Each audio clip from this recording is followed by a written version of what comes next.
I make a wish upon a star and hope this night will last forever.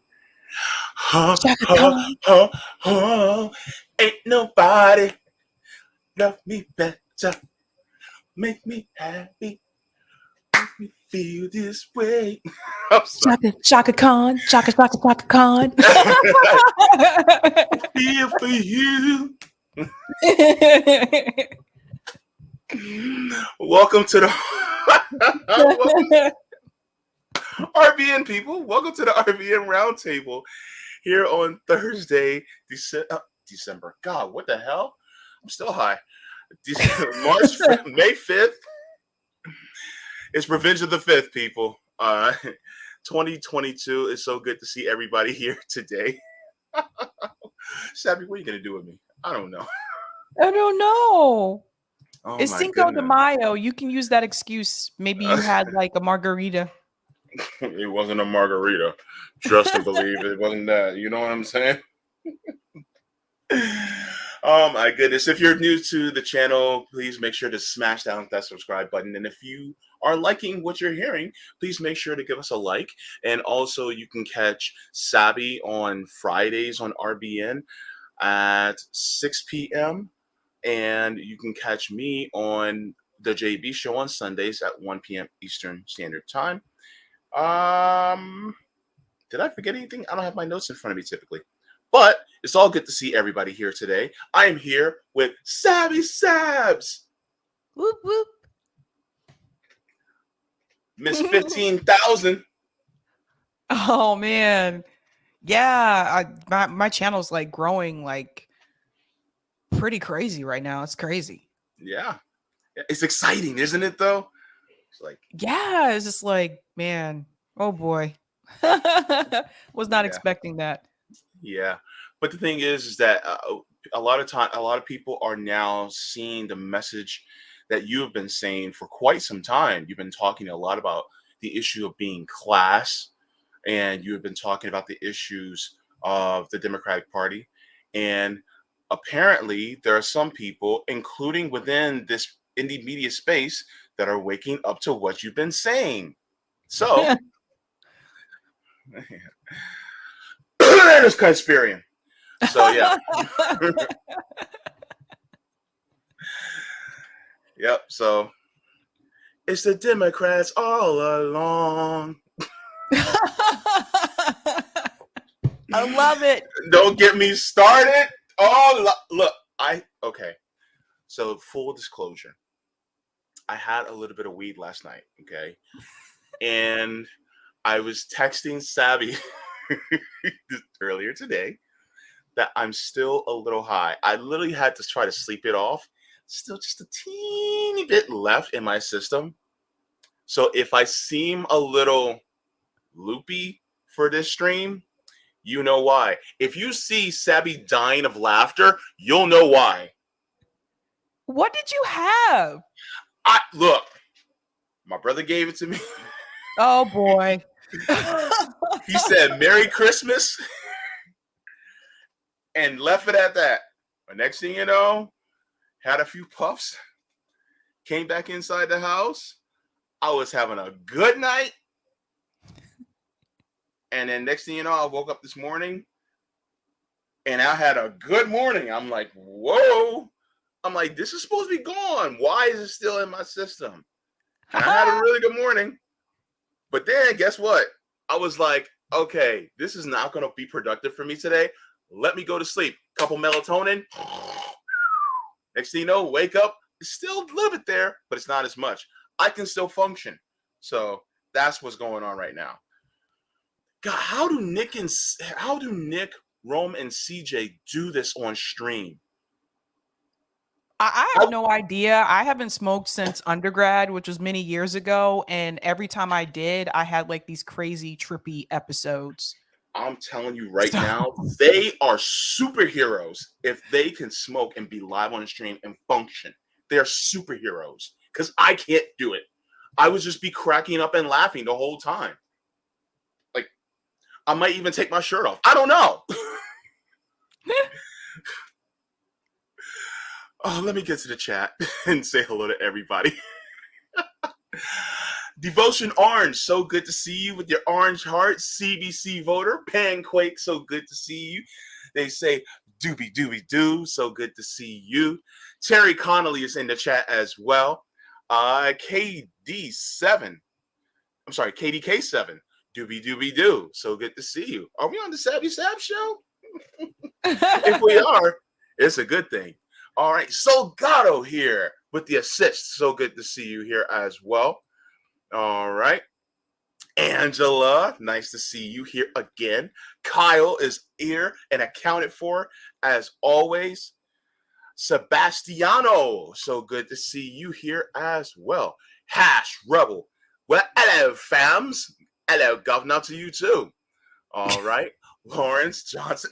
Look, I told you it's still on my system. Lawrence Johnson here. JB and Sabby, so good to see you.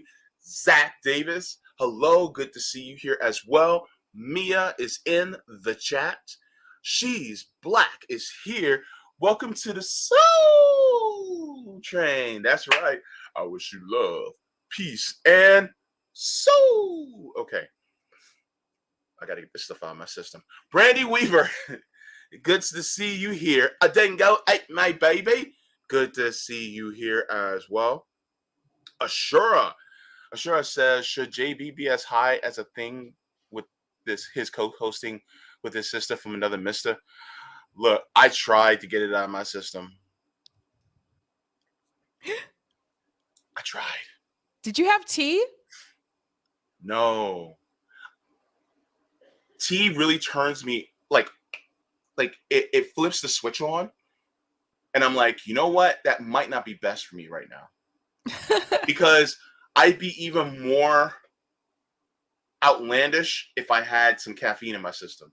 I don't know if that would have done anything counter or if it would have made things worse. So I was just like, let me just leave it alone. So because I'm acting like I had tea in my system, right? But no. Carlos Pena is here. Doobie doobie doo and JB2. Good to see you here. Where Pilgrim, so good to see you in the chat as well. John Kemper says, hi JB, Sabby, and family. Gamer and Ganja for life says hello. Who else is in here? Let me see. Who else? Did I say hello to Lawrence Johnson?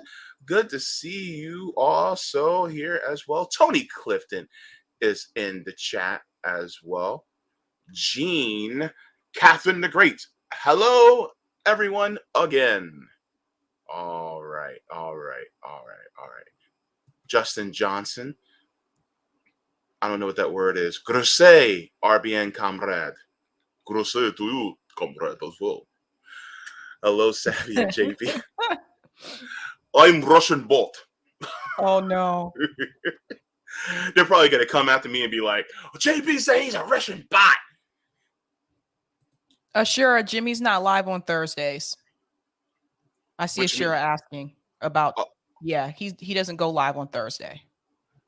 Okay, cool. Let me see. Organizer D. Bagunka. I don't know what that picture is, but nice to see. I can't see it either. Yeah. I thought it was just me, my eyes. All right. So, I think, Radical Leftist Agenda is in the chat too. When you do it every day, it doesn't hit the same. Okay. Oh. That's why. Okay. Because I don't do it every day. I haven't done it in a while. So, okay. Christian, Northern New Jersey. Hope you didn't smoke that shatter. The only time I was messed up a full 24 hours. I have no idea what it was. I just trusted my family member when he gave it to me, and that was basically it. Oh, man. I know, Savvy, I know. Cape Socialist in the house says, hi, Gamer Hash, and all of you. Blessings. Good to see you here. Man, there's a lot of people in the chat. Gina G. Hey, homie. Good to see you. Poyland's Ghost. Hello. Wow, we might not be able to do these hellos for long because thing is, these lists are getting very long. Sweary Fairy says my current greens are much less exciting than yours. My greens are better than yours. I can teach you, but I have to charge. Oh dear.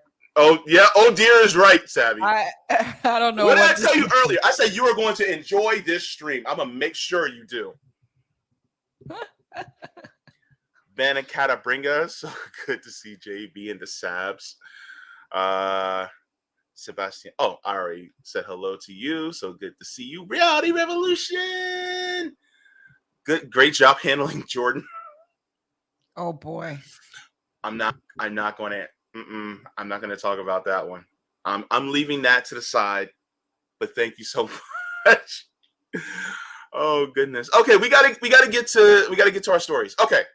Oh, by the way, I just want to say hello to everybody who's watching on Rockfin. Thank you, Crone of Anarchy, for the tip on Rockfin. Cannabis is one of the best antidepressants.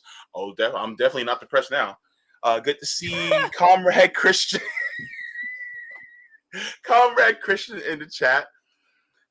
So good to see you here on Rockfin's side as well. So good to have you here. All right, so we're back at it again with Dave Chappelle, right, Sabby? Yes, yes. So I don't know if everyone is aware, but Dave Chappelle was actually attacked on stage recently. He had actually was doing a live stream earlier today talking about it as well. I didn't know Dave Chappelle did live streams, but yeah, so it's really interesting. I do want to get into the video. Let me go ahead and share here. Are you going to share? Yeah. Okay. Boop boop be doop. Yeah, because I don't know, JB. You've been smoking, so I don't know.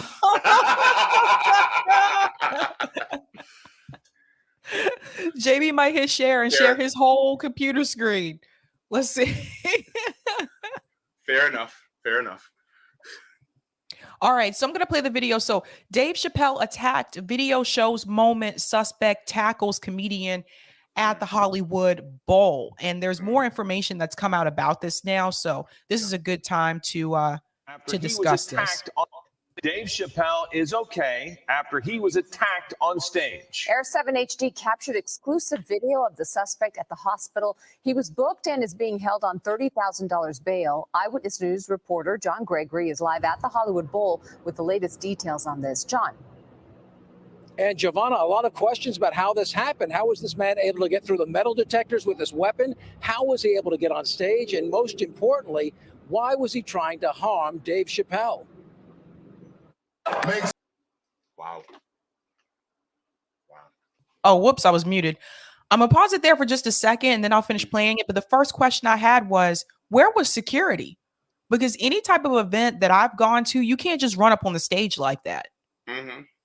Yep. Would you see how he just ran on the stage like that, JB? Yeah. Seems like Dave Chappelle is a little too comfortable. All right, I'll go back in.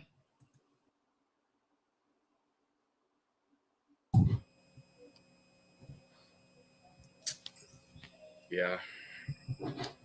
I want to get your thoughts on this, JB, and I'm gonna try to see if they put out new information about why he went after him. Yeah, I don't know about the new information. The article that I read recently also stated that the DA is not going to be charging him with a felony. They are going to keep it as a misdemeanor because apparently the weapon that he had was inside of his bag and not on him personally when he charged the stage against Dave Chappelle. Wait, what? Yeah. He's not going to be charged with a felony. From the article that I read, it says the man who attacked Dave Chappelle during the performance at the Hollywood Bowl Tuesday will not face felony charges despite carrying a replica pistol with a folding knife blade affixed to it. It says Los Angeles District Attorney George Gaston's office declined Thursday to file felony charges against Isaiah Lee, who was arrested on suspicion of assault with a deadly weapon. It says the Los Angeles County District Attorney's Office has referred to the case to the Los Angeles City Attorney's Office for misdemeanor filing consideration. Let me see. It says after reviewing the evidence, prosecutors determined that while criminal conduct occurred, the evidence presented did not constitute felony conduct. The district attorney's office does not prosecute misdemeanor crimes within the city of Los Angeles. Okay, here's the weapon. I'm going to show everyone what the weapon looked like. Yeah. Because so people can see it. Mm-hmm. So here's a picture of the weapon. Mm-hmm. I'll make it big so people can see. It says replica handgun recovered from the suspect. So apparently, like if you look at the picture on the left, the knife part is folded in, and then the picture on the right, you can see the blade attached there. So it says that the suspect had a knife that was a replica handgun. Yeah. Yeah. I mean, so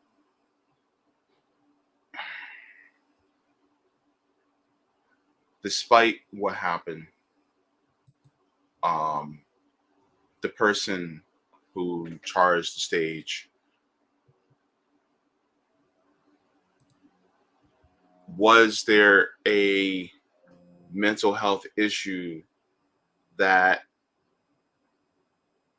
caused that person to go up on stage to rush Dave Chappelle like he did?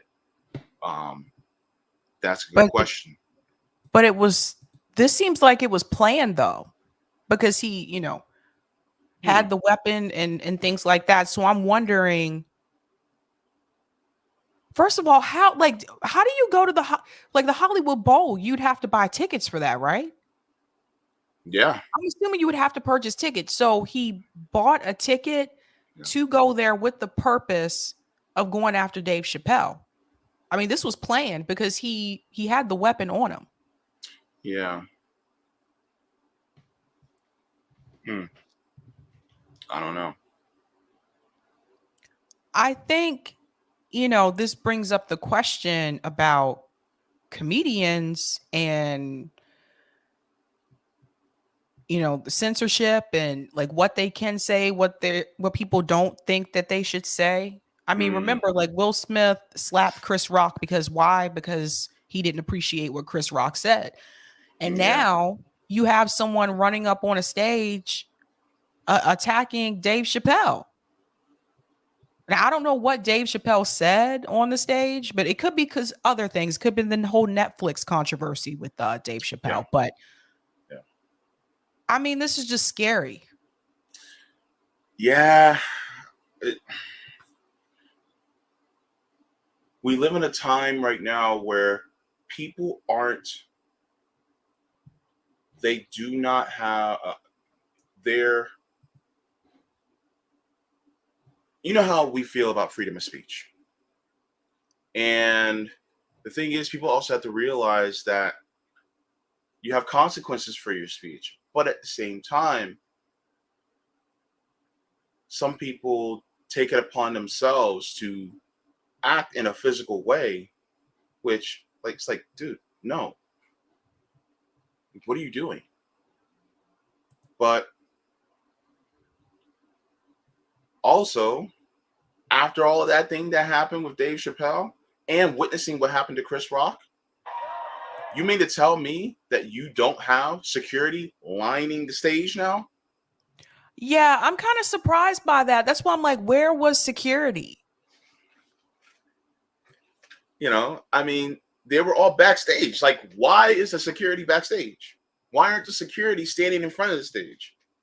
Right, exactly. Because I was going to say, like, even when I've gone to like concerts, there's security backstage, on the side of the stage, and in the front of the stage. That's why I don't understand, like, how was he able to just run up on the stage like that?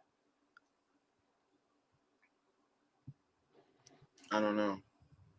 I don't want to make it into some Jussie Smollett type stuff, but But I mean, it's just like, come on, man. Like you knew something like this could happen. You know what I mean? And then the joke afterwards just didn't make it any better at all. Like, come on. Like, God, man. It's like, I understand, about speech and all that, but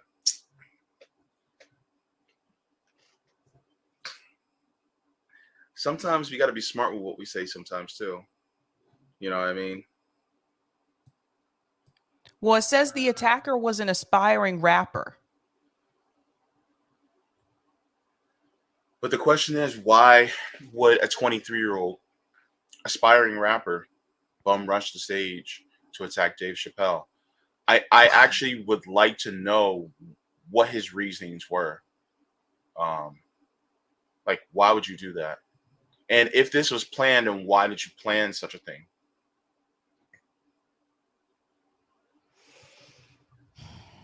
So, I don't know. I don't know. Have people seen comedians attacked on stage before? I mean, I've seen them heckled, but attacked? I mean, that's too big of a venue to really heckle properly, because it's usually done in like clubs and stuff like that, where it's more intimate and your voice can carry more. It's kind of hard for your voice to carry in a venue that large. I mean, you would literally have to be screaming, and there was no report to that person heckling at all. So they probably didn't realize until it was too late that person had a personal vendetta against Dave Chappelle.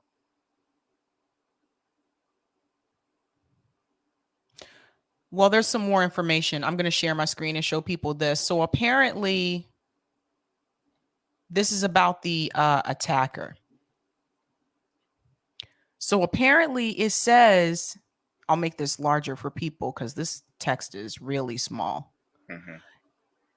It says, Lee, an apparent aspiring rapper who rhymed using the moniker No Name Trapper, recorded at least one rap song disparaging Chappelle and made at least one other song in which he rapped about walking straight into the bowl, which could be a reference to the Hollywood Bowl where the attack took place. It goes on to say down here, Lee's song that is specifically titled Dave Chappelle was released in 2020. So this is a couple of years of ongoing hate here. And it says Lee has another song defending former President Donald Trump.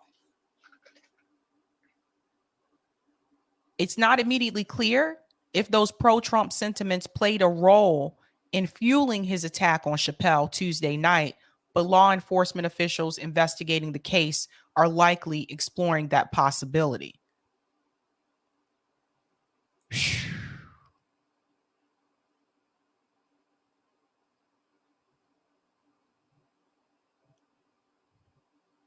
Let's see what they had to say on The View. Oh, gosh. What do you think is happening? I mean, it's happening on airplanes. It's happening on street corners. People are just running. I mean, the Hollywood Bowl. I mean, just ran up on there. Things that could contribute to what's going on, the pandemic, the opioid crisis, the fact that Trump was out there saying things like, just knock the hell out of them. I promise you I'll pay for the legal fees when he had a heckler. I mean, there are many factors involved here. And then Will Smith was like the pièce de résistance, as it were. But by the way, don't you love comedians? Look at how they've handled it. It was great. Give that boy. Okay, so this is not a political thing. Come on, I know you want to wrap it all on the politics. This is really about security. Like, I don't understand it. Well, it didn't happen before. It's happening. Will Smith wasn't particularly right-leaning and running up on the stage and smacking Chris Rock. No, but I do think that Trump unleashed some incivility, at least. Wait a minute. So now it's Donald Trump's fault. JB, it's Donald Trump's fault. Sabs. What? Don't make me laugh. I'm so high. This is so stupid. They're like, oh, it's Donald Trump because he released some sentiment within everyone, apparently. And it's like as if this type of sentiment hasn't been brewing for decades now before Trump even came onto the political scene. And somehow it's all his fault. And I'm just these gosh, liberals gonna live, right? This doesn't make any sense. They're like, they're acting like our society was civil before Trump. It was never civil. Are they not familiar with the history of this country? America has always been a violent country. And you know what, Sunny Houston, she should be ashamed of herself because the thing is, she knows this because she was a former federal prosecutor, but I know she's a former prosecutor, so she knows about what the police has been doing for decades. So, oh my God, what? And Joy's lying. Joy goes, "It's never happened before." How do you know that, Joy? How do you know? This is not the first time someone has been attacked on stage. That's happened before. Yeah, that's happened before. Greg Bruce says she a cop. Yeah, of course. And you pause at the right time because I see cops have that look all the time. Let me finish it. This is ridiculous. You don't know anything about this person that went up there. No, but wait a second. You don't notice that there's a certain amount of impulse control lacking in the population And a these lot of days? studies attained or said that was in particular in regards to people being locked down inside, not in particular being locked down inside and staring at. Well, She's got a point. Trump really, he made the pandemic into like a cold. Well, Remember? I think He handled it so poorly. We forgot how to laugh. Like, What in the hell? Wait a minute. Not even what the What do hell? you think is happening? I mean, it's happening on airplanes. Not even what the hell? What in the hell? It's one of those moments. What in the hell does Donald Trump have to do with Dave Chappelle being attacked at the Hollywood Bowl? Are these women serious? Listen to it again, guys. Listen to this. Planes. It's happening on street corners. People are just running. I mean, the Hollywood Bowl. I mean, just ran up on there. Things that could contribute to what's going on: the pandemic, the opioid crisis, the fact that Trump was out there saying things like, "Just knock the hell out of them. I promise you, I'll pay for the legal." She's reaching here. The opioid crisis has been around for years. She acts like it just started. Yeah, that is a huge, that's a massive. She just went across the table for that one. Because guess what? When did Donald Trump say those words? That was what? 6 years ago? When he was campaigning? 6 years ago. And now you're taking a quote from 6 years ago. Wait, 6 years ago. That dude was gosh, had to be what? 20. I'm sorry. He had to be 16. No, I'm sorry. Gosh, my math is horrible right now. Don't do drugs, kids. Let me see. 18, 19, 20, 21, 22, 23. Yeah, so about 18. So you mean to tell me that kid at 18 remembered with Trump saying that all those years, and then he was like, okay, I'm going to do it. Trump's going to pay my legal fees. For something completely unrelated to anything political. Legal fees when he had a heckler. I mean, there are many factors involved here, and then Will Smith was like the pièce de résistance, as it were. But by the way, don't you love comedians? Look at how they handled it. It was great. Get that boy. No. Yeah. Okay, Joy, this is not a political thing. Come on, I know you want to wrap it all into politics. This is really about security. Like, I don't understand it. Why, it didn't happen before. It's happening. Will Smith wasn't particularly right-leaning and running up on the stage and smacking Chris Rock. No. Yeah, but I do think that Trump unleashed some incivility, at least. Sonny is such a joke, man. She's such a joke. That is so elitist and pompous.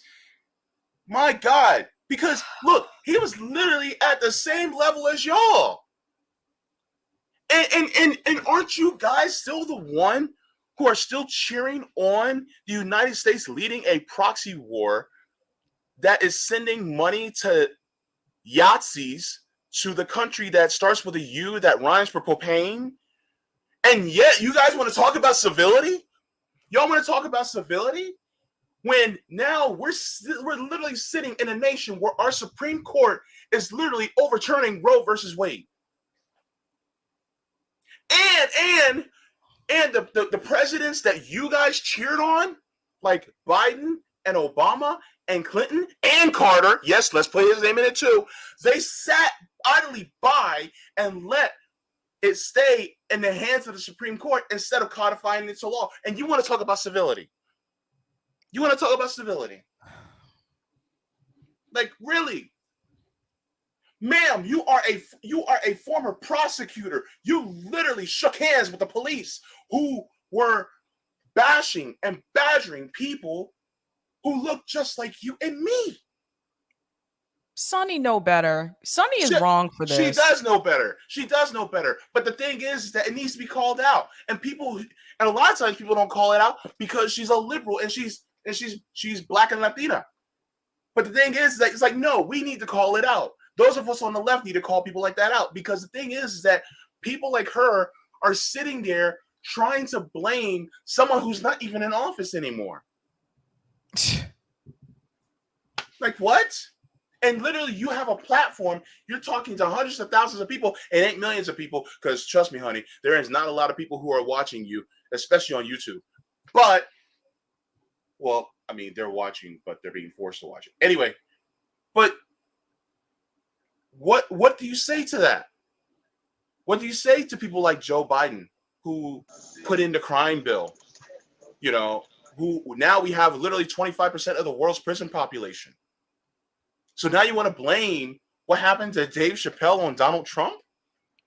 This is crazy. Listen. You don't know anything about this person that went up there. No, but wait a second. You don't notice that there's a certain amount of impulse control lacking in the population And a lot of studies attained or said that was in particular in regards to people being locked down inside, not in particular being locked down inside and staring at. Well, Trump really he made the pandemic into like a cold. Remember? I think he handled it so poorly. We've stopped. What does any of that have to do with Dave Chappelle? What the fuck did I walk in on? Rome, I don't even know. I don't know. Rome, they were blaming Dave Chappelle getting attacked on stage. They were saying, Joy was saying it's all Trump's fault, basically. They try to blame Trump for everything. I dropped my fucking ice cream in the snow. I swear, if Trump wasn't president, god damn, man, this nigga ain't did shit. Trump probably looking back, what the fuck I do? Now, I seen somebody blame it on Will Smith. Now, that's more, you know what I'm saying, understandable, seeing that people walking up on stage now just trying to attack comedians. Okay, I can see that, but yeah, I'm kind of lost with this. This is... Oh my God. This can't be the country I live in. This can't be the country I live in. Wake up. And Rome, just let you know, I'm still a little bit high. You should be high dealing with this shit, listening to that bullshit. What the fuck? This story got me all the way fucked up, man. This is crazy, man. Like, who are you to sit there? Yeah, just like what Mr. said. You might as well blame Putin too. I shouldn't have said his name because, but you should have blamed him. Or if we're gonna blame people, then if you're gonna do a reach, blame Reagan. Kit's giving you a shout out, JB. Oh, thank you so much. Thank you. I really appreciate it. Hang on. If they want to blame anything, they need to blame the lack of, the mental health care that we have. You know what I'm saying? The lack of health care that we have and you know, not actually reaching these children or whatnot. Actually, this guy is a rapper. And that's for weed, vending machine. That's it. Oh shit! That shit was legal though. Damn. They arrested the weed man in Detroit. Fuck, they got him. He had a vending machine on. It was a vending machine. You put your money in, you get your weed. It was a nice little hookup. They fucked up the plug. I thought it was legal. Yeah, it is, but they found something on him. The feds came. Loopholes. Wow, that's messed up, man. Yeah, that's messed up. Do you want to get to the other story, JB? Because I'll be heading out at 7. Yeah. Yeah, might as well blame Rome. It's all Rome's fault. Blame it on Rome. Blame it on Jimmy Dore. Blame it on RBN. Blame it on the alcohol. And you know what? You know what's so crazy? Because during these time, during what I'm saying, regular season, they'd be like, "Oh, you guys aren't making an impact. You're not as big as you think," and blah blah. You know what I'm saying? But as soon as voting time and the people that they was going for loses, they be like, "Oh, it's all you guys' fault. You guys did this." I'm like, bitch, am I big? Am I famous or not? Because are people listening to me or not? Because I don't know. You're giving me mixed signals here. But yeah, they gonna find somebody to blame. They ain't gonna blame themselves. They ain't gonna blame the actual system that we are living under. Why would somebody run up on a comedian? Lots of fucking reasons. And we could have learned these things. We could pick these kids' minds and see what the hell is wrong with them. Give them therapy and whatnot. But we don't have adequate healthcare. We don't have adequate healthcare in this nation. So in fact, if anybody's to blame, you should blame the people who had a chance to actually give us universal healthcare, but they sat on their hands because they wanted to, appease their bribers, right? Mm-hmm. So actually, it's more to blame on the Democrats than anything, because y'all already knew Trump was a dog when he went in. Mm-hmm. So just saying. When they put him there to run, when they put him in a position to run in the first place. Yeah, to make money. Yeah. Mm-hmm. So Kit, you're going ahead of me, brother.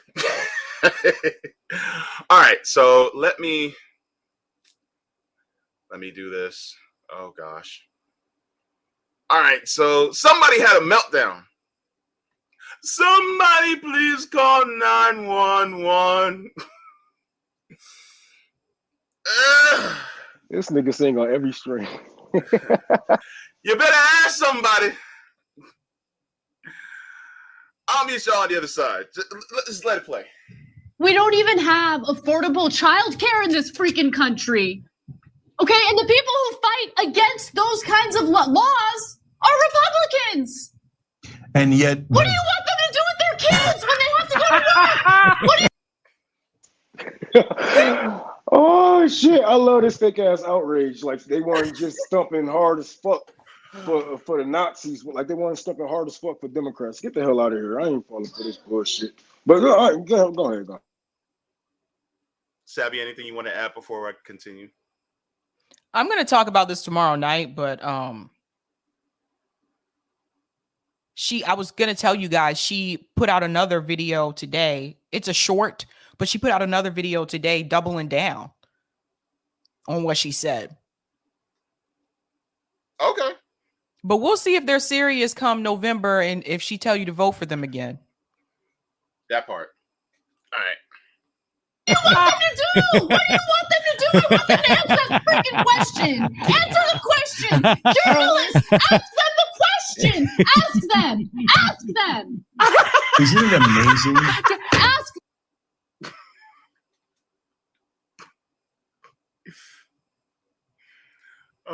Oh my God, bro! What the fuck? I mean, aren't she a journalist? Like, don't they have like $20 million behind their I have nothing to say. Shit, our RBN funding is like a feather and two toothpicks, and we, we're doing a little well. I'm pretty sure they can. Notice how Jink is pretty calm. Yeah. Pay some attention to Chink. All right. Yeah, the goddamn question. God. Isn't it amazing that not one Democrat has shown 1% of the passion that Anna has today? They don't. Now, the person you hear laughing in the background is actually Jimmy Dore. They don't care. They're They don't fine. care. They're all so old, they don't even have to worry about it affecting them. And if they're young enough where it would affect them, they'll get their abortion. They're gonna fly to They're Paris. trading individual stocks, enriching themselves. They're good. They're good. They don't care about you. No. Make sure you understand that and you feel it in your bones. Okay. Now the Democrats are the bad people, right? Now all of this shit is coming out. Now that they're the bad people, she want to spill all the beans because something, affects her. But when shit was affecting black people, brown people, they didn't give a fuck about what was happening at the border, right? Now that's when their sense of urgency actually kicks in. And let's be real, they're not gonna do a damn thing as a network. TYT, they actually have people that go out and join protests. They was out by the hundreds in Detroit for Bernie Sanders. Yeah. So they have people on the ground that they can actually use and push these things that they want. But it's fake outrage for one. And she's talking about herself too, because she's rich and comfortable, and she still can get an abortion because she has the money, and I'm pretty sure she has the connections to do so. Ain't nothing good gonna come from these people. And it's so funny how that they are saying this about Democrats now, when we have been saying the same shit for the past year, and they've been telling us that they have been telling you guys that we are lying.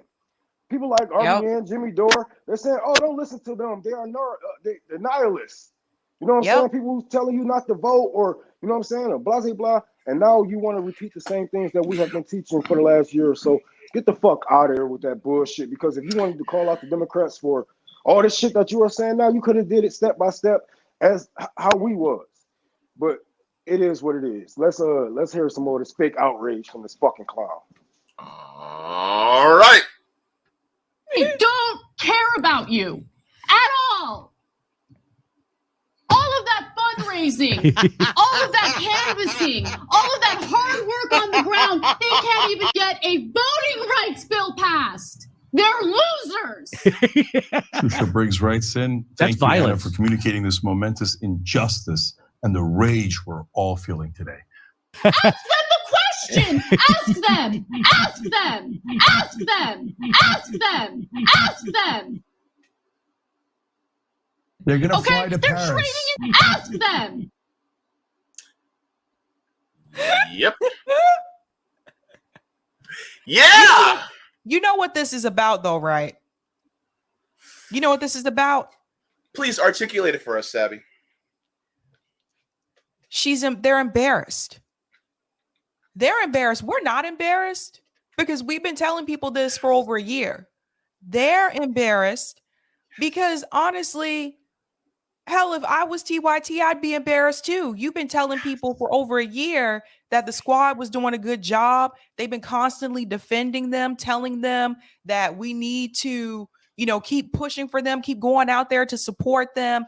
And then so many things that they did over the past year or so where they didn't use their leverage, where they didn't step up, didn't do what they should have been doing going in, especially those who were Justice Democrats, if we want to be real. And Cenk Uygur was one of the co-founders of Justice Democrats. All that time, they've been making excuses for them.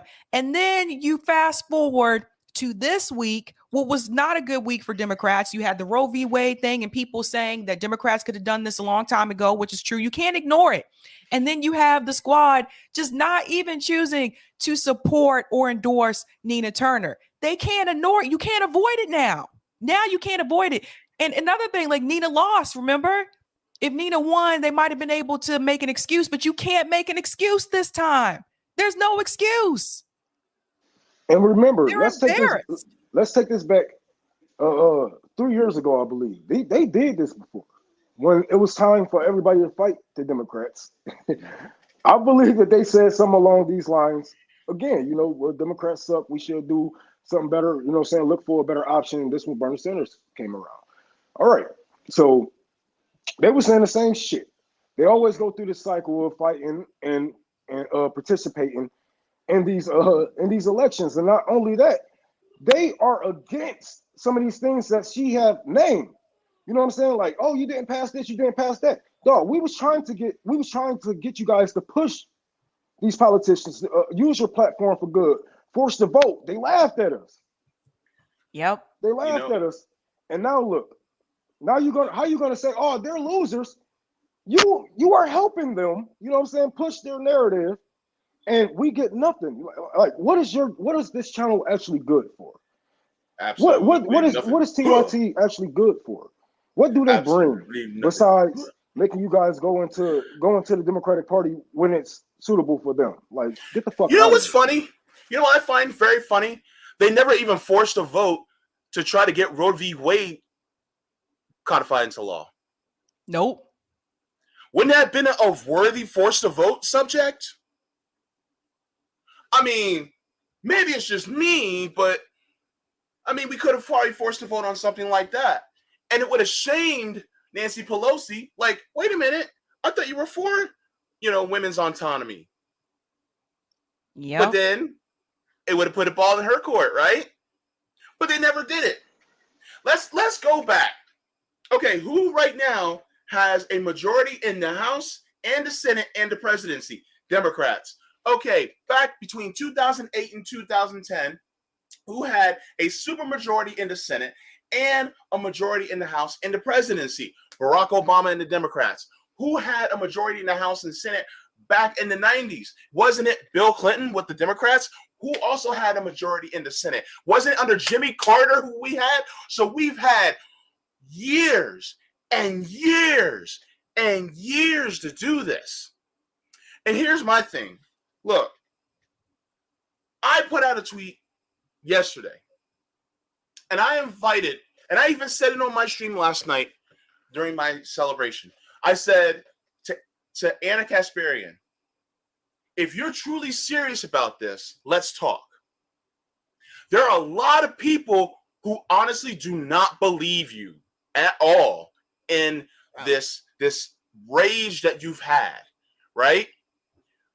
If you truly are meaning what you said, if you're truly doubling down on that, let's talk. Unblock every single person who said the exact same thing you just said. Unblock them all and start talking to them. Yep. All the activists, all them people who basically were saying the same thing that we're saying, the same thing that you just said last night, unblock them. Open dialogue with them. Start talking about mutual aid and direct action. Get in contact with Rome, because you guys can actually start doing tour for the poor out there in LA. Yep. If you're really truly serious about this, let's talk. I am all for turning a liberal into a leftist. Let's do it, baby. Let's do it. But the thing is that the ball's now in your court because you expressed it out there. And if you try to walk it back, guess what? The receipts are out there. The receipts are there, and we can always replay that video back to you because that shows you knew what was up. So this is basically right here. I said it on my channel. I'm saying it here on RBN. All right, DM me. Tag me. Be like, JB, let's have a conversation. Okay, we'll have a conversation. But if you're not serious about it, guess what? Oh, you're going to get clowned. You're going to get clowned hard. And your legitimacy is already gone. Your legitimacy is already gone. Everybody who is in the boutique left, their legitimacy is gone because Nina Turner lost, their savior lost, and now you're seeing the Democrats for who they really are. What's good, bro? I just want to say, I'm just saying. I have to go in a couple minutes, but I just want to say that I think what's really interesting too is, remember, they called us grifters for saying those exact same things about the Democratic Party and about the squad. They said that we were grifters. They said we were bad faith actors. Anna Kasparian in this rant, she goes on to say that we should start organizing. But Anna Kasparian smeared the marches for Medicare for all. People been organizing all this time. She didn't want anything to do with it. This is all about a branding issue. And I bet you she's still going to tell you to go out and vote for them come November, because if not, then she's going to have to leave TYT, because you think they're going to let her stay there and let her say, don't vote for them? Now that you said we got to create a third party, they're strongly against third parties. Yeah. Yo, they told everybody, she talking about the Roe v. Wade thing, right? Yeah. They told everybody to vote for Hillary Clinton. Hillary Clinton's running mate, Tim Kaine, is pro-life. But they told her to vote for Hillary Clinton. They said, well, there was no other option. It was Hillary or Trump. You could have told your audience to vote for Jill Stein. Could have done that. Jill Stein is on the ballot. She was on the ballot in 48 states. You could have told your audience to vote for her.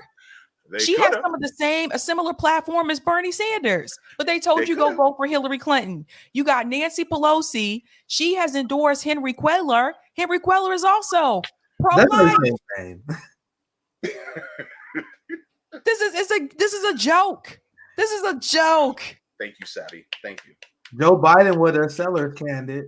We said it first, man. Remember me and Rome? We was telling people, we was like, y'all keep saying Donald Trump the seller's candidate. I'm like, bro, once Joe Biden get in and people see Jim Crow Joe and the Democratic Party do their incompetence once again, Donald Trump is about to come again hot.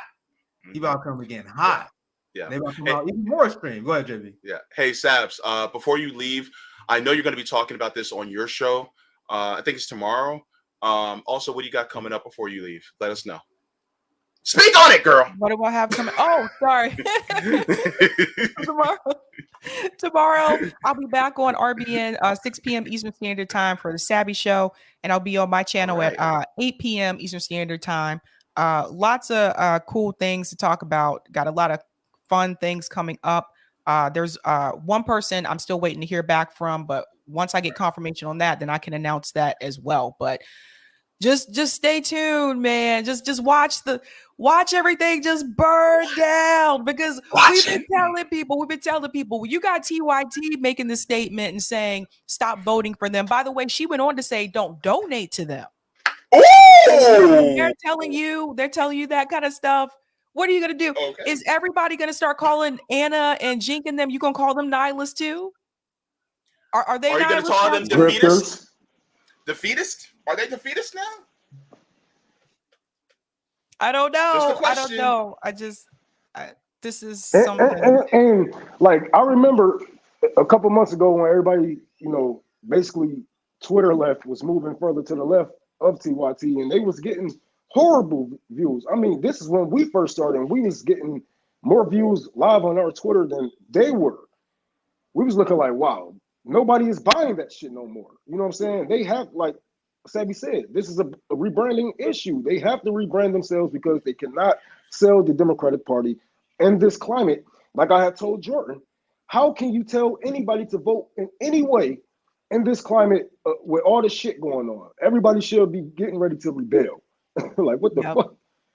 Yeah, I don't know why people watch their show, because they could literally get they can get more up to date leftist perspective from almost anywhere else. Because once again, Anna is a few years late, and I think maybe like 2030, 2028, something like that, and then Anna finally might call for a general strike. Like maybe in like 5 to 6 years, she may get to that point too. Like they always so fucking behind. And I was watching you guys when you guys said it perfectly. Like that's embarrassment. Like if I told people to vote for Joe Biden, I would delete my fucking platform. I would be ashamed to come out here every fucking day and thinking I have something useful to tell y'all. Any person that sold you the whole, we can put Democrats to the left, all we have to do is form a coalition with them and they'd be more willing to work with us. AKA that's the Vulture argument. Yeah. Anyone who said that can never be taken seriously ever again. Hey, just let me be clear here. I'd rather you be late than never, right? Because if you truly are coming to this position now, that's why I extended the invitation to her. I'm like, okay, fine. Better late than never. But the thing is that you also have some apologizing to do. That's all I just got to say. There's a few people you need to apologize to, because the thing is Not- that they've not been only telling you that. this thing the whole time. Not only that, they got a lot of reflecting to do, man. They got There's a lot of reflecting to do and call it out. You know what I'm saying? Call it out on their platform. Like, we wrong. We're wrong. Yeah. We led you astray. We got your family members killed. We got the Middle East bombed. We got your wages stripped away. We failed you as a platform. Tell the fucking truth. That's what the fuck they should say. Yeah, they need to tell the truth. Y'all nicer than me. Like, I don't even think they fucking mean this shit. Like, when you ever see Anna Katsarian outside of the office? Like, we have 5 members of RBN that gave speeches at the March for Medicare for All. I gave a speech. James rallied people in Florida. Sabby held an event in Boston. Rome did an event in Detroit. Where was Anna's? Where was Anna's? When have you ever seen Anna do on the ground breaking reporting, despite the millions of budget that TYT has? I'll talk to CJ, and I want to get back in the streets. Once we get a budget, I can easily see myself on the ground. They got a massive budget. We're working with limited amount of resources here at RBN, and we still do the best we can. So Anna can have this meltdown all she want because she finally see an issue that affects her class, like abortion, right? We were talking about, I had my meltdown when I saw Biden span ICE. When I saw Biden span the police, that's when I had my meltdown. You notice how this is now Anna's attention is about how the two-party duopoly is broken. Yep. Even though we already seen our communities being affected by the Democrats. But Nick, don't forget, TYT asked people for money so that they could hire on the ground journalists. Remember, this was after after Jordan left and started Status Coup. They they got like money, like thousands of dollars from like their audience to hire those journalists. They never hired any on the ground journalists. Where did that money go? Ask them. Fat salaries. Yeah.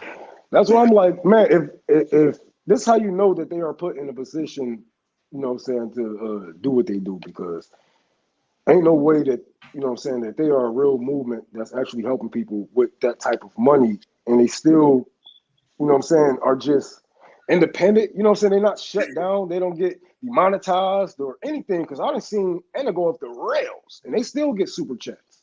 So they got to be protected in some way. They got to be controlled opposition, because ain't no way they still here if they were a real movement. And if we had that type of money, man, like 20 million in RBN hands, we would have fucking man. No, they had millions in corporate donations, and they were still asking for people for donations in the middle of a pandemic. Yeah. Think about that. Like, people are broke and they asking for people for money, even though they already have a DNC super donor. Who fucking does that? Someone who's not an ally of the movement does that. That's why I don't give them a lot of benefit now. We see. Imagine Anna's like when our protests side by side by us. I don't believe it. But go ahead, Savvy. Go ahead. I'm just gonna say this and then I gotta go. But I was just gonna say, don't forget, Gene donated $25,000 of his own money to Nina Turner's campaign. I don't know about you guys, but I don't know anyone that can just shell out $25,000. Like, what the? That's why Nina's gonna be all right, man. She about to get that TYT job, dude. Oh my God, I'm on like my fucking 7th state, and Tour for the Poor haven't even touched 25,000 yet. Right, that's fucking crazy. All right, Sabby. See you later, Sabs. Thanks for joining. I need my pipe. Hold up. That is fucking crazy. I've been all around this damn country, and I haven't even touched my organization haven't even touched 25,000 yet. Not even fucking close. Like, holy fuck. If I can get that type of money, what? Boy, I can have people on the ground for real, and we can buy cameras. I have a reporter. I can hire a fucking weather girl for real. Like, we would have bail funds, bro. We had that much money. Like, we wouldn't give I won't give a fuck if we get arrested, reports, or shit, because we got bail funds. Yep. Like, we be able to do some real ass shit. They took, and I see people in the chat, $2 million in the middle of the pandemic from working class people. Why they already get funded by corporate Democrats? Imagine if you're Anna and you're Jank and you're a millionaire. You're a millionaire and you're like, I want a little bit more. I want to take it from the workers. Who does that? Who does that? Evil motherfuckers, bro. Yeah. Because I mean, look, I mean, less than the poverty line doing this shit. Yeah. And I still barely ask you guys for any support. Yeah. They are millionaires, and they're like, "Come on, I know it's a pandemic. I know you guys are struggling, but please, come on, just pay us, please." Yeah. Who fucking does that? Yeah. Hey, let me ask you, you in Rome. I wanted to ask Sabby this before she left, but unfortunately she had to go. But I want to ask you guys your perspective on this. Do you think that I, in making this tweet, was being naive?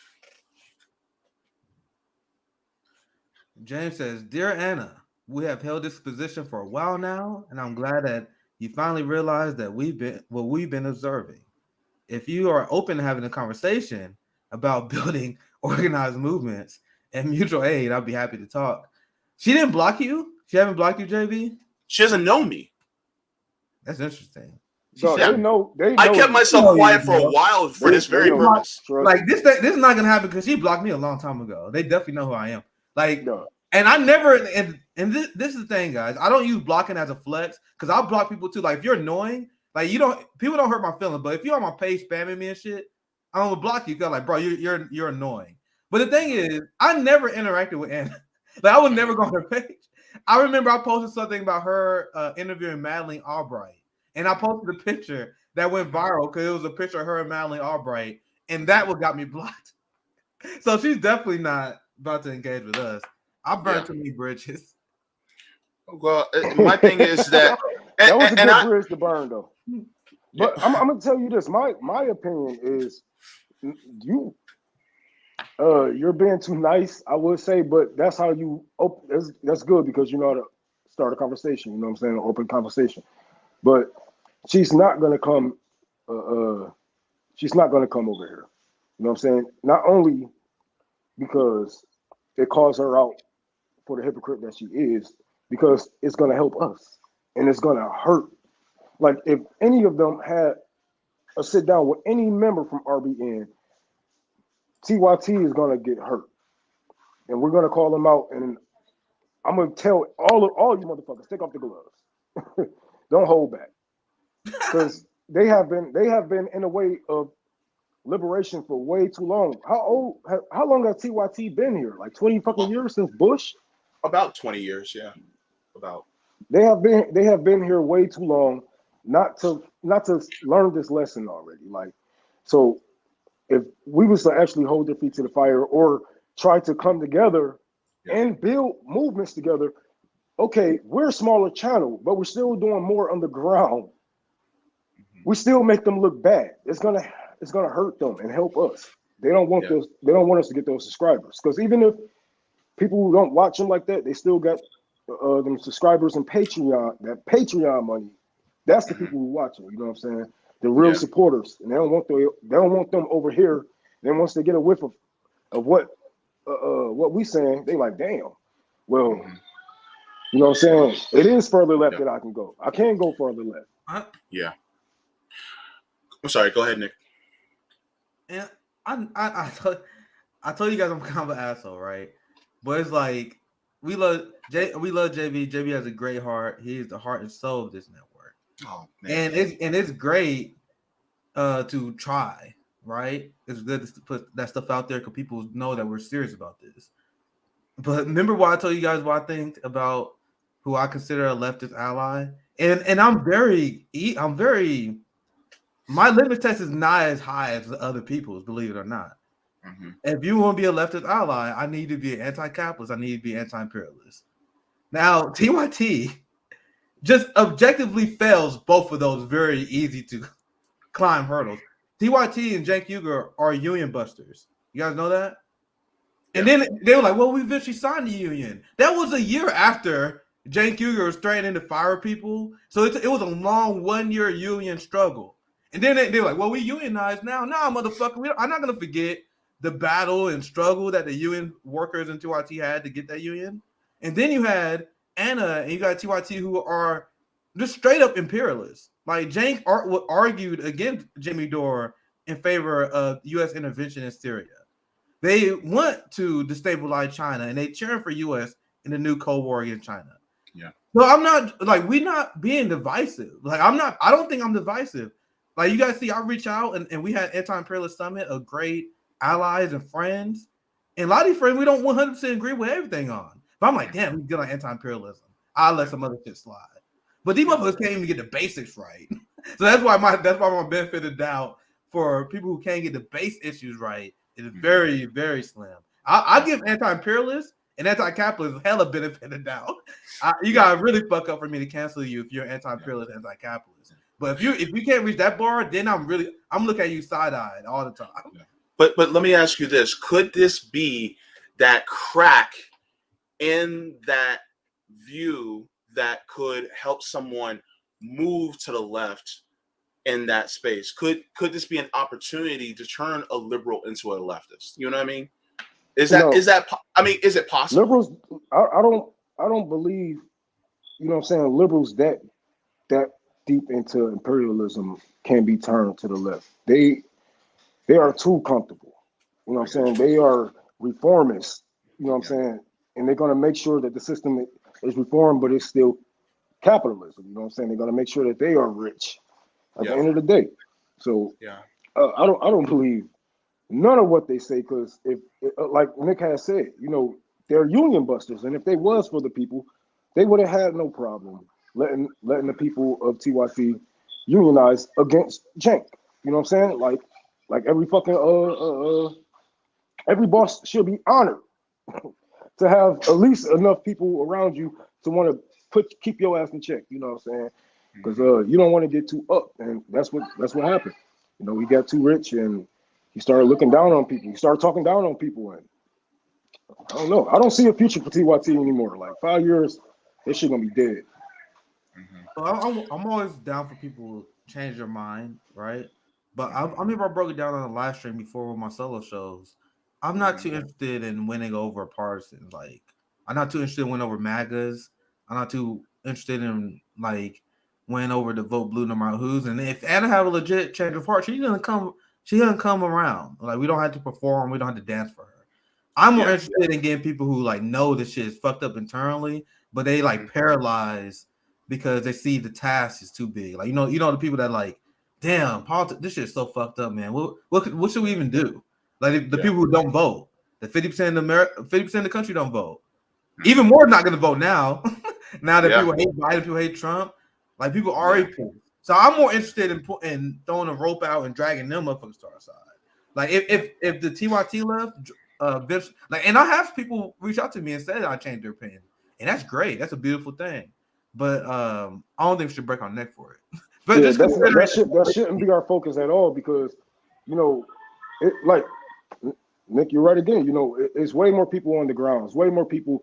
Like, that's why I focus on homeless and real poor people, because, you know, they already know that the system is bullshit. They don't vote. They don't give a fuck about the system. They just want a better life, whether that be capitalism or communism. But we're gonna bring it to them and through socialism. So we don't. People are already on our side. They just don't know it. You know what I'm saying? They just don't know that, you know, they have a side. They think that they are alone. They think that only they are thinking like, okay, I wish America fall and something rise up. No, we want that too. You know what I'm saying? we want liberation too, but we're not going to get it through actors like actors on TYT. Go ahead. But I at least want to put the ball in their court so that they can't say we never extended the invitation. You know what I mean? It's like, I'm not holding my breath, but I'm just like, okay, I'll put the invitation out there. You get it if you want it. That's basically what I'm doing. My nigga, they shut the door on us when they was blocking the shit out of the left. When they voted for Joe Biden, when they pushed everybody to vote for Joe Biden, that's when they closed the door. And now they're being like, bro, they just trying to latch on. If we was to give, like, I'm gonna be honest, if we get TYT even a chance to on our show or whatever, it's gonna be their type of hook to stay on to the left. You know what I'm saying? Even if it's only by a little hair, you know what I'm saying? They're gonna try to hold on to it and to be like, see, we're talking to revolutionary activists and blah blah blah. We're trying to change. Look at us. Like, no. I'm telling you guys, man, I ruined it for all of y'all. I'm a problem. There's no doubt in my mind that they would talk to JB. But JB is associated with me. And so that ruined any opportunity because this is how they play politics. Like if anyone who's associated with me is cut out. So sorry, JB, I'm a problem. And I legitimately believe that. Like if JB, like people love JB, like they would talk to JB. But I fucked it's a it up. necessary problem though. You a necessary problem, Will, because man, sometimes we have to draw the line in the sand from real and fake. You know what I'm saying? Like, okay, look, this is a fantasy that they are selling you. These people are selling you faith. You know, they're telling you, okay, give your money, your power, your time, you know what I'm saying, your life, because people do get attacked canvassing, whatever. Give it to these politicians. They get in office. Maybe they're gonna do what you want. They have you running on faith. You know what I'm saying? Now we're over here like, no. Keep your money, stack it up in between each other, talk to each other, target a neighborhood, and go help it out. Like, yeah, fuck that. I have a hard time. I'm glad you did that, Nick. I'm glad that picture went viral. You know, and just from her even talking to her and saying, "Oh, I'm happy. It's so wonderful to be sitting here having a conversation with you." Like she didn't. Thank you, Nick. Yeah, as soon as I went on Jimmy Dore show too, it was immediately done. So it was like you're dead to me. Like I'm definitely because they always reacted to some of my Jimmy Dore clips. So they're like, oh, you're dead to us, son. So that's why they would never talk to you guys, just because you guys associate with me, and they saw me with Jimmy. And anyone who talks to Jimmy is dead to them, which is okay. I was about to say I have a hard time rationalizing like bringing allies to my side who knows who Joe Biden was, who know who the Democratic Party was, but still apologize for him. And I made this distinction before because we talk a lot of shit on the channel, guys. We talk a lot of shit because I hang out with my friends. But real talk, like whenever I see someone who voted for Biden because they were like ignorant and scared, I don't lash out at those people. I really don't. Like I try to come out at them as sympathy. Like, yeah, you were tricked by the propaganda machine. Yeah. And now hopefully you see the light. But I really do struggle with people who know, like you knew Jim Crow Joe. You know what the crime bill was. You know what the bankruptcy bill was. You know what Barack Obama did. You know what Joe Biden did as vice president. Those people are shady to me, man. And now and we see Anna's for real. I'm not trying to diss Anna. This is more like in general right now. But all the people who like selling Jim Crow Joe when they knew his record, the people who told people to vote for Hillary Clinton when they knew her record, and those propagandists, those are the people I'm really dragging. And that's kind of the caveat. I hope you guys understand. Like I don't like the average person who working multiple jobs and then they was afraid of Trump and they fell for propaganda. I had no disdain for that person. They're a victim of propaganda. But Anna was that propaganda machine. She pushed Russiagate. Like I don't blame the average person who fell for Russiagate because they're not a political junkie like me. Like they don't pay attention to news. They may see one MSNBC segment on Russiagate. They're like, man, that makes sense to me. Right, but Anna is in the news every fucking day. She knew what she was doing. Now Russiagate is leading to the $33 billion we about to send to Ukraine. Everything we've seen in foreign policy is led to Russiagate. I leave it there. I don't know about getting on the rant. I can explain that to you guys. Everything that we see right now that's going on was built up because of Russiagate, and Anna Conspirian is complicit with pushing that and smearing anyone who debunked it. Right, like Aaron Mate. Yeah, she smeared Aaron Mate when Aaron Mate debunked the Syrian gas attacks using the OPCW whistleblower, which TYT refused to cover. And then they called Aaron Mate a genocide denier. Wow. They called him a tanky. So it's like, I am willing to, and I am willing to give a lot of people benefit of doubt. And RBN, our goal is to bring people to the side. But propagandists and people who are part of they're part of the cog of the machine that brainwashes people. I'm always looking at those people's side out like, because that's their job is to keep people towing that line, you know, and keep people on that infinite loop of, you know what I'm saying, electoral politics. This is their grift. This is how they make money. This is a hustle to them. This isn't some, you know, life or death situation. They are getting rich off of this, doing deals with corporations. And if they were for real about liberation and justice, you know what I'm saying? They wouldn't be in the position that they are right now.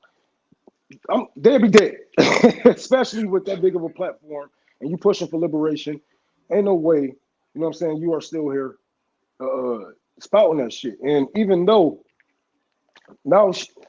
she hate the Democrats now, how we don't know if this is a playbook by them? Because we know the Democrats are going to get swept. They do everybody. By the way, and sorry, I don't mean to interrupt you, Rome, but I'm just saying they said the same thing because during Barack Obama, when they was pretending to be disappointed with Barack Obama. I'm old, guys. I remember this shit. I remember that's when Jank was like, "We're done." I remember he was on MSNBC. It was an MSNBC segment where he was like, "If Barack Obama governs like a Republican, why should we even support them?" And that was the message that he used to say back then. He went from that to vote for Hillary Clinton in 2016. So they can sound radical at some points, but then what are they going to do when they start getting suggestions, when they start getting check offers once the elections get closer? We see, and I'm not trying to throw like an elbow at them yet. I'm just telling you guys what to be ready for. But Jay? Yeah. James? So let me ask you this. Do you think that this latest move by TYT and Anna Kasparian is just a means to save face so that they can look more appealing to those of us on the left who are naive to what their tactics are? Yeah. This is the same cycle. Like I've said, the infinite loop of electoral politics. This is the fucking loop, and it's all theater, man. Like all that spouting, all that fake rage. She don't give a fuck. This woman is rich. She can still get abortions. Don't let her fool you. Rich people, families will have no problem. Black people, poor people, oh yeah, we're gonna have problems. And I don't want to hear about, oh well, abortion kills. No.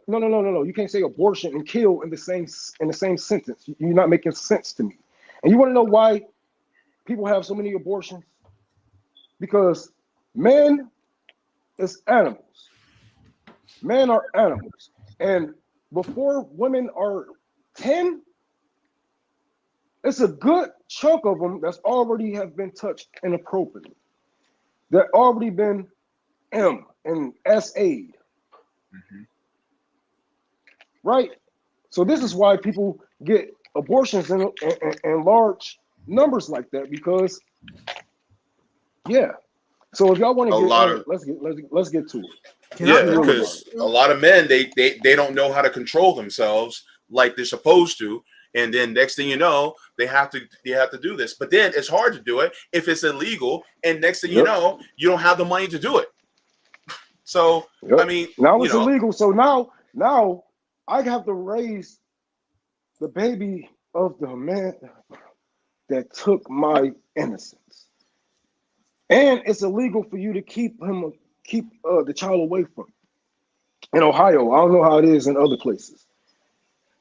But you see how fucked up this is? Yeah. And I'm gonna tell you this right now to all you dudes out there: if you think they're not gonna come after our body autonomy next, man, this has been a full court press against body autonomy. This has been they don't give a fuck about body autonomy, and this is gross, because I can take this in so many different ways. You can argue the morality, which what you guys just did. I think that should be the most obvious direction you should take. And this is one of them issues I give the conservatives no room to breathe on. Like, and I told you, I called them out for their position on the police state, and I also called the issue on abortion, because you guys said you guys believe in don't tread on me. Small government, government overreach. This is the highest form of authoritarianism. Yes. Having a state tell someone what they can do with their body, making their family decisions for them. Where the decision whether you have a child or not is family planning. I cannot think of anything more authoritarian than a government and state telling you that you cannot family plan. Now, if you want to have a discussion, well, we're trying to prevent murder. Well, there is no evidence, and there's nothing you can use other than religion to claim that a life is being lost at abortion, right? Now, I'm not even taking a side here. Let's use basic logic. The only thing that can decide whether a fetus is life or not life is your religion. Government cannot, especially in our Constitution, conservatives, that you guys claim that you guys like. You guys, I don't even fuck with the Constitution like that. I don't. But you guys love the Constitution. We don't live in a theocracy. if our government interpret the laws of the Bible and put it into our government, we live in a theocracy. Now we gotta make the decision: do we or do we not? And then there are a lot of these conservatives who pretend, oh my God, you can't have big government authoritarianism. I'm against authoritarianism because I'm against mandates. You guys seen the position in the channel. I'm against mandates too because I'm against the government interference of body autonomy.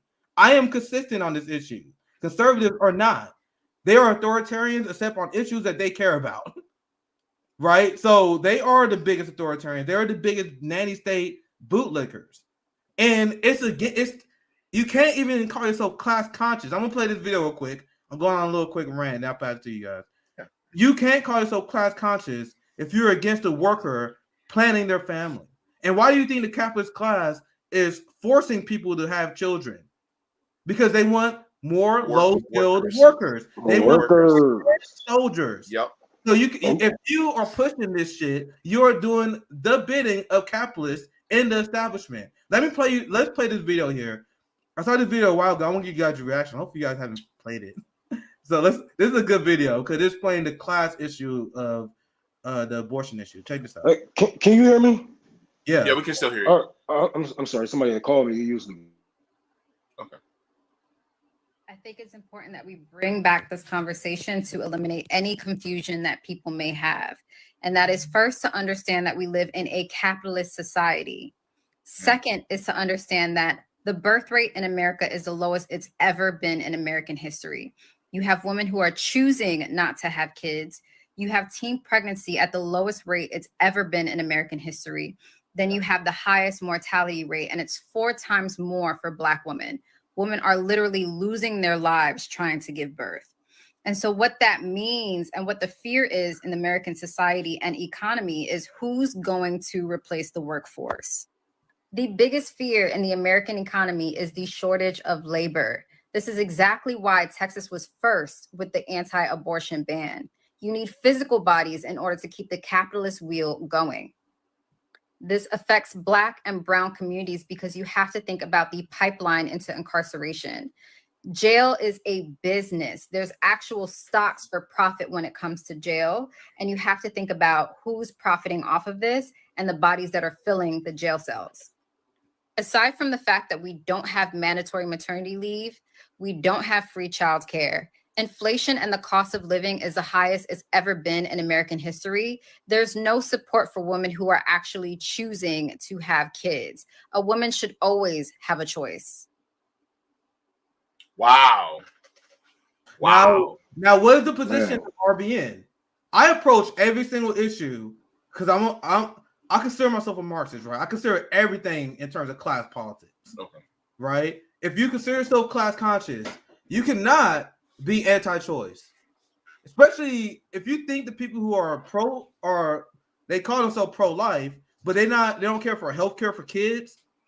They're not adopting people. They're not giving money to adoption clinics so people who are given away by their parents can live and have a high quality of life. They're doing nothing for the kids once they're born because I don't give these people benefit of doubt. They are hardcore capitalists and they know what they're doing. They don't give a fuck about your kids. They don't give a fuck about life. If they give a fuck about life, they wouldn't be bombing other countries. They wouldn't be starving other countries. Yeah. They will actually feed their kids. 1 out of 4 kids in America live in poverty under their stupid ass fucking metrics. And remember Rome, JB, we play on this show, their metrics is trash. They are. So even using their metrics, 1 out of 4 children is in poverty.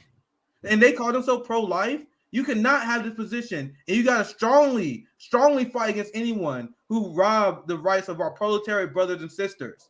Brothers and sisters, because it serves everybody. The USSR, early Marxist states, they were the first society that started legalizing abortion. And I got fact-check myself here.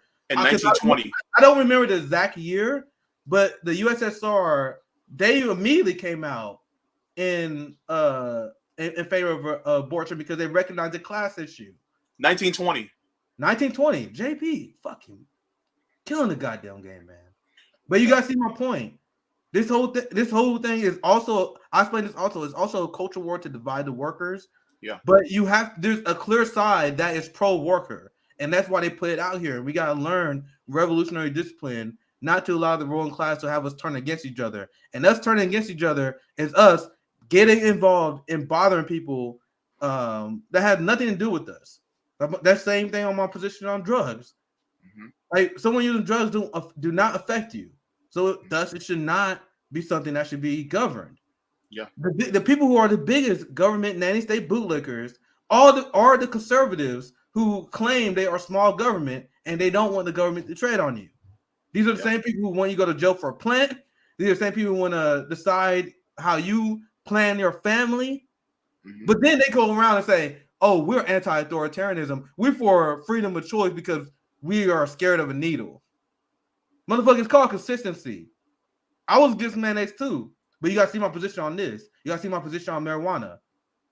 And that's the position in the channel, man. We don't have any time for intellectual dishonesty and inconsistency. So that's my rant. That's my rant. Thanks for listening. No, and that's a good thing, because what that young lady said,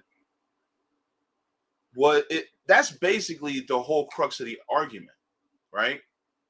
Because, and I said this before and I'll say it again, everything leads back to slavery.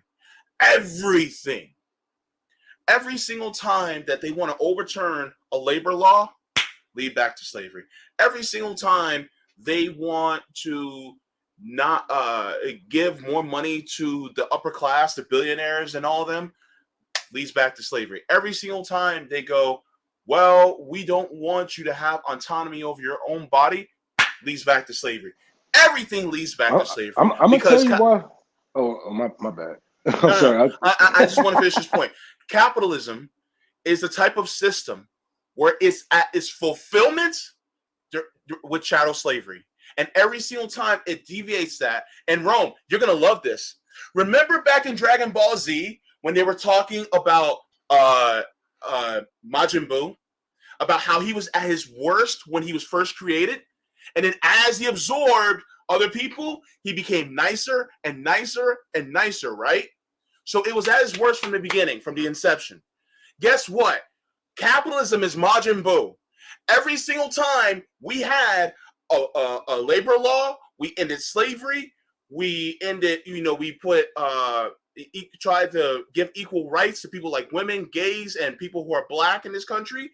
It was always Majin Buu absorbed another person in order to make him a little bit more nicer. And now, guess what? There's that trend of going back to this original purpose. The original purpose of capitalism is slavery. So guess what? When we put in Roe instead of having Wade instead, then guess what? That was another notch against capitalism. Guess what? Capitalism is reverting back to its original purpose, to enslave people in order to have a small group of people rule over all of them. It's basically a monarchy. That's basically what it's trying to be again. That's all I got to say. Oh yeah, and it's gonna be like that, because it's always lead back to slavery, because the people who ran those slave plantations still run this country to this day. Their plantations, they just built prisons over them. It never went away. So it's always going to lead back to slavery, because slave owners run this country. You know what I'm saying? They really run this country, and everybody is a victim, whether you think you got it good or not. You are getting played. Whether you are a millionaire or not, you still are a victim to capitalism. And a lot of people need to open up their eyes. The quicker people open up their eyes, the faster we can get this shit done. You know what I'm saying? Because there are going to be class traders in a revolution. There are going to be people who upper class, you know what I'm saying, that see the destruction and the death around them, and it's going to want to change. But shit, man, y'all better open up your eyes, man. These slave owners don't give a motherfucker. Nick just told you, they don't give a fuck about your kids, man. Like, even some of the grimiest countries got maternity leave. You know what I'm saying? Even some of the poorest countries got housing. That's the least you can do. You know what I'm saying? Clean water. They give our water away to Nestle and tell us that we don't have a right to clean water. Yeah. Like, what the fuck is that? They don't give a fuck about your kids. They don't give a fuck about you. They just need bodies to fill these prisons. They need bodies to fill their warehouses. their factories. Yep. That's all they worried about. Build their weapons and destroy other. Join their. They need you dumb motherfuckers. They need you dumb enough to go fight the wars. Yeah, I don't give a fuck about none of you. Yeah. Let me say this. And I hear what you're saying, Leroy, but Hitler comparisons are kind of overdone. So I think Frieza is more like Genghis Khan instead of Hitler. Think about it, because Hitler was like straight up like, yo, I want the dominance of the Aryan race, right? Just there's a lot of theories, right? But let's keep it very simple. This is their goals, right? Genghis Khan and the Mongolian Empire, they committed genocides, and they also will constrict. Hopefully I'm saying that right. Like other ethnic cultures to join the Mongolian Empire and fight for them. So now think about Dragon Ball Z. Frieza didn't just indiscriminately kill everyone who was different. He took the Saiyans and conscripted them to work for them. He extended his empire by having the Saiyans pillage plans for them. So I think he's more closer comparable to Genghis Khan. So that's my thought. I never really thought about it like that. But goddamn, Nick, you might be right, man, and it would make sense. Hitler just he won an ethno-national state. The Mongols didn't give a fuck what you was. They're like, we want you in the empire. You better work and die for the empire, or you would die. It's more complicated than that, guys. But I'm breaking it down just to connect the story. I think it's more comparable to Genghis Khan than. I know what you guys saying though, because Frieza is as evil as Hitler. But if you look at the goals, I told you I'm a history nerd. I think it's more closely aligned with Genghis. I think they compare. See what I started? The racism, because he would literally call you a fucking monkey. Like he don't give a fuck. He gonna call you out your name. Like he don't care about your race. Like he's a racist, and he did some genocidal shit. But I do. I'm gonna have to sleep on that Genghis Khan. Like, I never really think about it like that. Yeah, bro. The Mongols is what really turned me anti-imperialist. Like for real. Like you learn about the history of the Mongol Empire. They fucking took over the world as they knew it. They took over the world and they raped and pillaged. And I think they were responsible. Fuck, I remember the stat. Like they decreased the world population by like 20%. That's how many people they killed. And then Genghis Khan spread his genetics. Do you guys know the exact stat? But there's like a very significant amount of like Han Chinese people who has Genghis Khan DNA because so many Mongols, like they permanently, like a lot of historians say they permanently changed the genealogy of that region, like China, Mongolia, forever, because they killed so many ethnic people. There's so many people that used to live in China and Mongolia that we have no idea like who they are. Like we just got fossils and shit. Like they killed so many people, and then they pretty much replaced them with the people who are loyal to the Mongolian Empire. So we think we know what the like ancient like Chinese look like, the ancient Eastern Europe. We got guesses, but the Mongols killed so many fucking people. Yeah. Anyway, sorry, I'm getting. I am so shocked that I was able to take a subject about capitalism and imperialism and link it to Dragon Ball Z. I just got to give myself an applause for that. But you know what? We can say Goku was basically the USSR. You know what I'm saying? Because when he was fighting the Red Ribbon Army in Dragon Ball, the Nazis, it was basically like a tale between communists and what Hitler.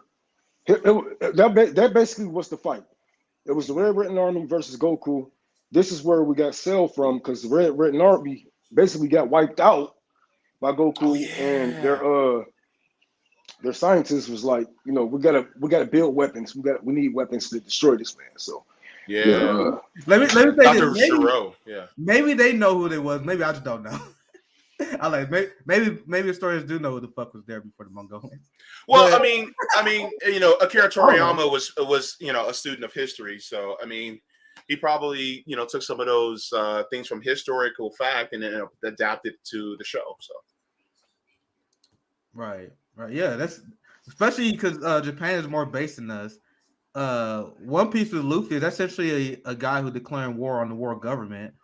It's literally a direct calling to revolution and revolutionary spirit. So One Piece is literally revolutionary. So they will do shit like that. Meanwhile, our cartoons in America is like consumption. Consumption is good. So that's I don't know. That's my mini fucking breakdown. This is interesting though. Soul Raster says Black She were replaced by White Han. Interesting. I would love to learn more about that because I tell you, maybe it was documented. I don't know who was there. That's just me. I need to learn more about that because from what I heard, like what we know as China currently was changed completely by Mongolia and the Mongol Empire. But anyway, I'm not saying I'm an expert. I just know a little bit. I just read a little bit, so I would love to know what. Like, imagine if we had like a time machine, we can see what like China really looked like. Like it probably was straight niggas there, bro. Bro, it probably looks completely different because the Mongols killed. I cannot emphasize enough. What's the dude named Dan Carlin? Dan Carlin has a great series on the Mongol Empire, and he goes over like the atrocities that they commit. I mean, like killing entire towns. Like they would leave like mountains of bones behind them. They killed so many people because it was straight up surrender or die. Like you work for the empire as a slave or die, and that's how it was. It was crazy fucking time. Yeah, and then start doing some more research on Leopold and how there's a lot of people are saying that he was worse than Hitler, you know, in the genocide that he did, and nobody barely talks about it. So it's hard to say worse than Hitler. It's hard to say that, but he's the same level of evil. There's different tiers of evil, so it's hard to say someone's more evil than Hitler. But if there's like a tier 10, like if you do 1 out of 10, 10 being the most evil, Hitler's a 10. King Leopold is definitely a fucking 10. So that's how I would say it. I got you. Man, I wasn't expecting this conversation, but next thing you know, we're gonna start talking about Final Fantasy VII and how the implementation of fascism, how it links with being in a government and corporations mixed together. I'm ready for that conversation now. I mean, they always been trying to give us little hints through games. Like if you was like, I'm not an Xbox gamer, but I remember back in the days, it was some game named after one of these variants. What is? Really? We can't hear you. The new one. Oh yeah, we can hear you. Oh, my bad. Yeah, somebody had called out. That's CT. He probably don't know shit.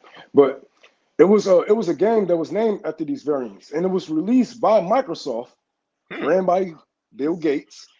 You know, this was about 20 years ago. So they always try to tell us what they're gonna do to us subtly through, subliminally, I should say. They're always gonna put it in our movies and shit like that, because it was one movie where something happened in real life. I can't remember. Oh my God, I need to stop smoking. Fuck. But anyways, they always gonna tell us like Hollywood is in on this shit just as much with the government. This is why, they message get amplified when they say, "Oh yeah, vote for this person, vote for that person," and blah blah. Hollywood is in the government's under the government's bosom, also a part of the government, I should say. Yeah.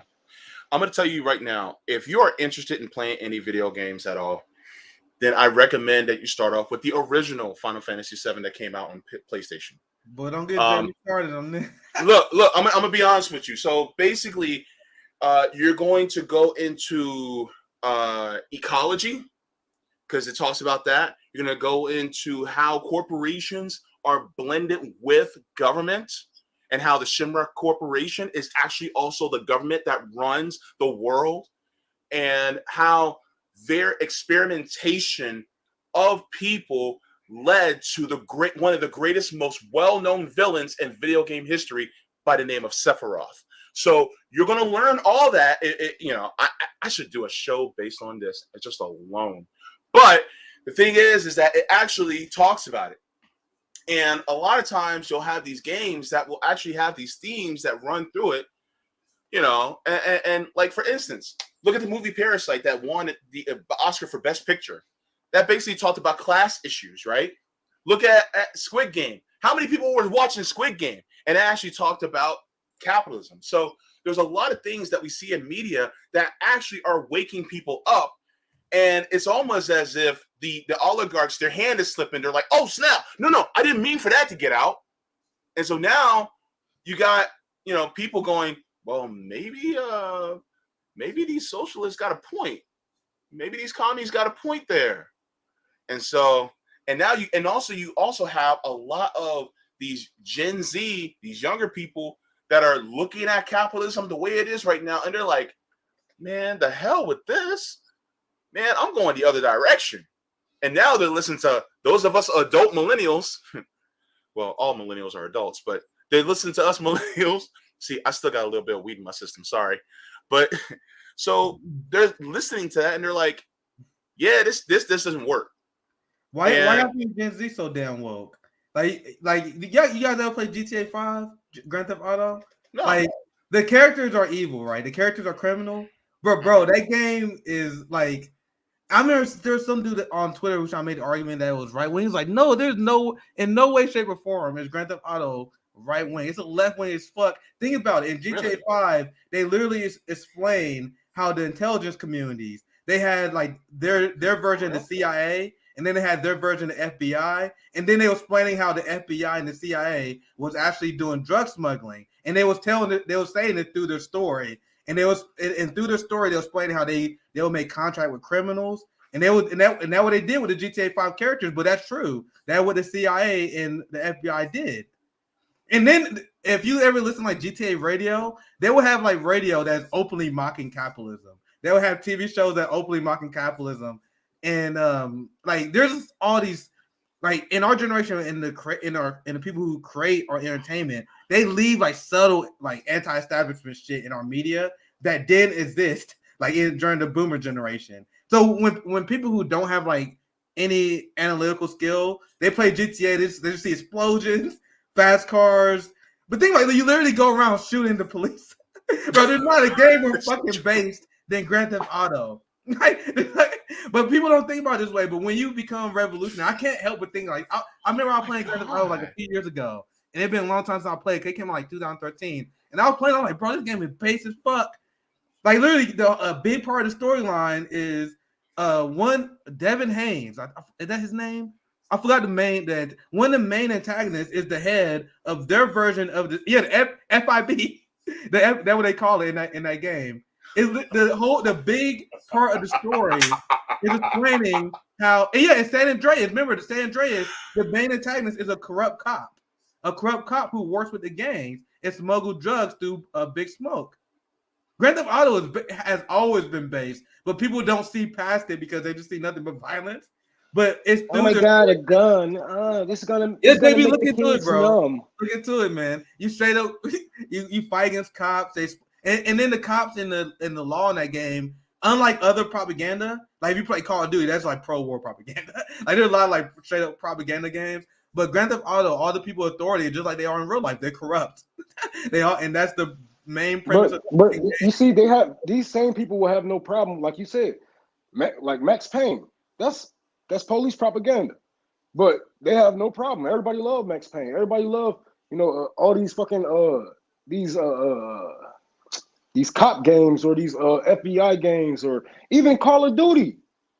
I'm like, I don't know. I never like Call of Duty like that because they be Call of Duty is straight up pro-war propaganda, bro. Straight up. And I used to play Call of Duty, so I can like something like in terms of entertainment, and then at the same time acknowledge what it is. Like Call of Duty, it's straight up why so many like white, brown-haired white dudes signed up for the military. They was like, I want to get my KD ratio up in real life.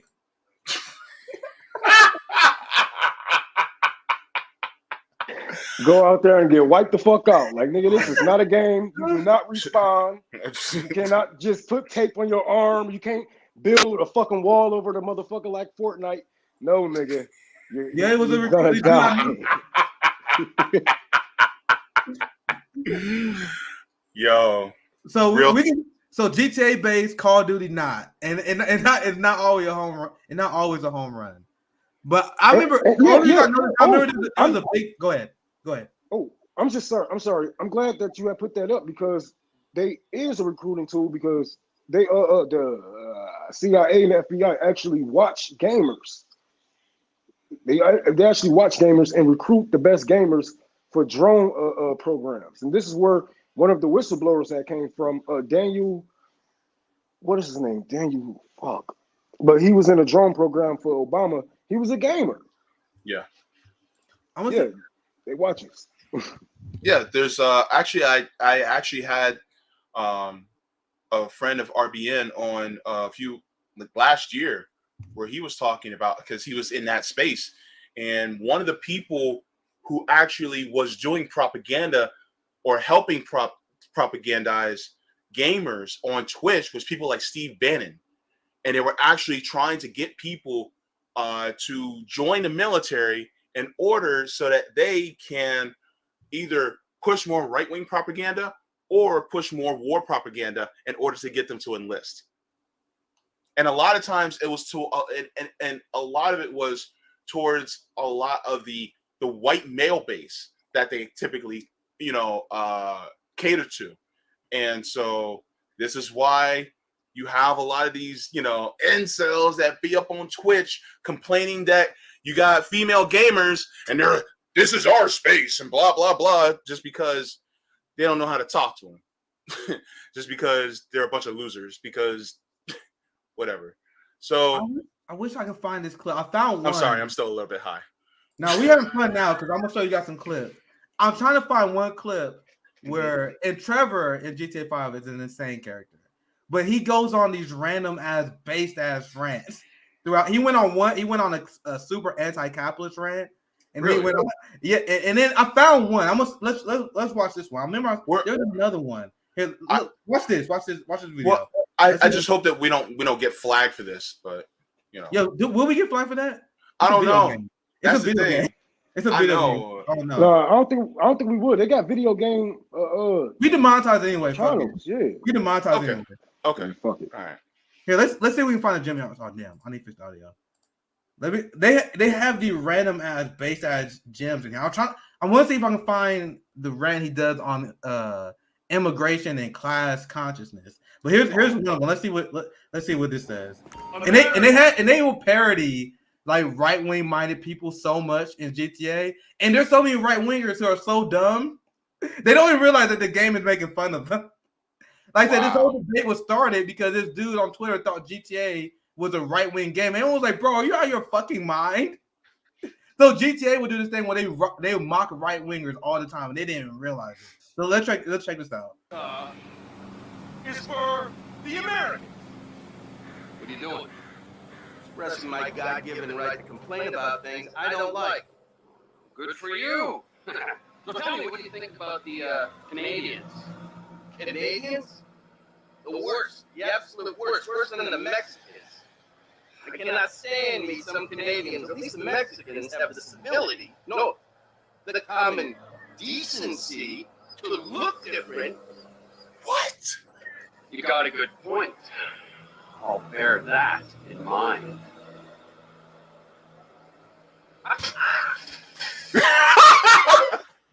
Hey, I remember this dude. I always run up to this dude when I'm playing. He do always kick some shit. He was kicking some knowledge one time, the first time I ran into him. But Nick, I'm glad that you pointed out how games is, saying right wing or left wing and whatnot, because you see the government has a problem with GTA. They have been trying to shut GTA down for a while, right? They say nothing about Call of Duty. They say nothing about PUBG. They say nothing about Fortnite. They actually push celebrities to go and get these kids to go try to shoot each other up.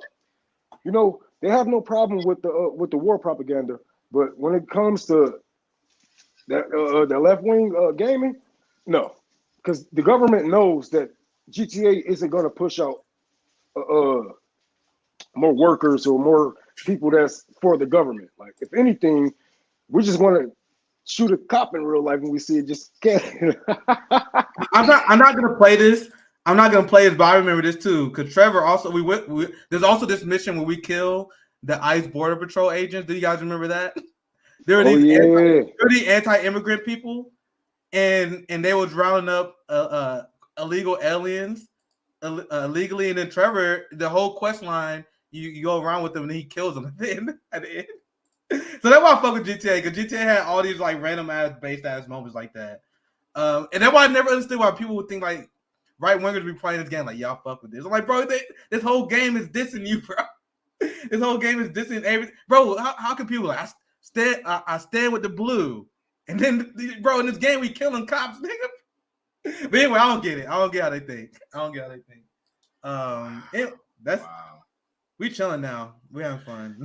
The whole point of GTA back in the 80s, the whole point was to get into it with the police, steal a car, get into it with the police, kill them, and drive away. Like this, the whole point. It was an anti-cop game from the start.